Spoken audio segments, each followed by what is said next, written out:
ஒத்து வந்தா பார்ப்போம், இல்லைன்னா ஒத்து இல்லைன்னா சொல்லி முடிச்சிடலாங்கிற மைண்ட் செட்லாம் வந்திருக்காரு. ஓகே டாக்டர் கதவை திறந்து போட்டு போனது எல்லாமே வந்து தற்கொலைங்கிற மாதிரி தான் காட்டிடலாம் அப்படின்னு. சினாரியோ கிரியேட் பண்ணியிருக்காரு. ஏன்னா கதவை வெளியால சாத்தினா தற்கொலைக்கு இதாகாது, ஓகே உள்பக்கமாக தாழிடலாம். உள்பக்கமாக தாழிற அளவுக்கு டைமிங் கிடையாது. கதவை திறந்து போட்டு போனால் சரக்கு அடிச்சுட்டு சூசைட் அட்டன் பண்ணிட்டாங்க, மாத்திரையை போட்டு முழுங்கிட்டு இருப்பாங்க, அவ்வளோதானே. அது கரெக்டாக தான் இருந்திருக்கு.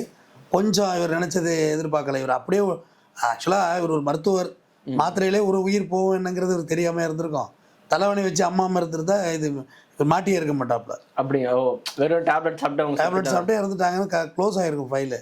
தலைவணி வச்சு இறந்து லங்ஸுக்கு மூச்சு திணறி லங்ஸ் தான் ப்ரீத் பண்ண முடியாமல் வெடிச்சிருக்குன்னு போலீஸ் அட்டாப்சி ரிப்போர்ட்டில் தப்பிக்க முடியாதுல்ல, அதில் மாட்டிக்கிச்சு விஷயம். வேற ஒன்று சார், எவ்வளோ பெரிய குற்றவாளியாக இருந்தாலும் ஏதாவது ஒரு தடயத்தை மிச்சம் வச்சுட்டு போகிற மாதிரி லாஸ்ட்டாக தலைவணையை போட்டு மட்டும் தான் தப்பு. ஆமாம், தலைவணையை போட்டு அடுத்து இதுக்கு மேலே தட்டு தவறி இந்த மாத்திரைக்கெல்லாம் மீறி பொழைச்சிக்கிட்டா மறுபடியும் நம்ம மேலே ரிவெஞ்ச் எடுப்பாளேங்கிற பயம் இருந்திருக்கும்.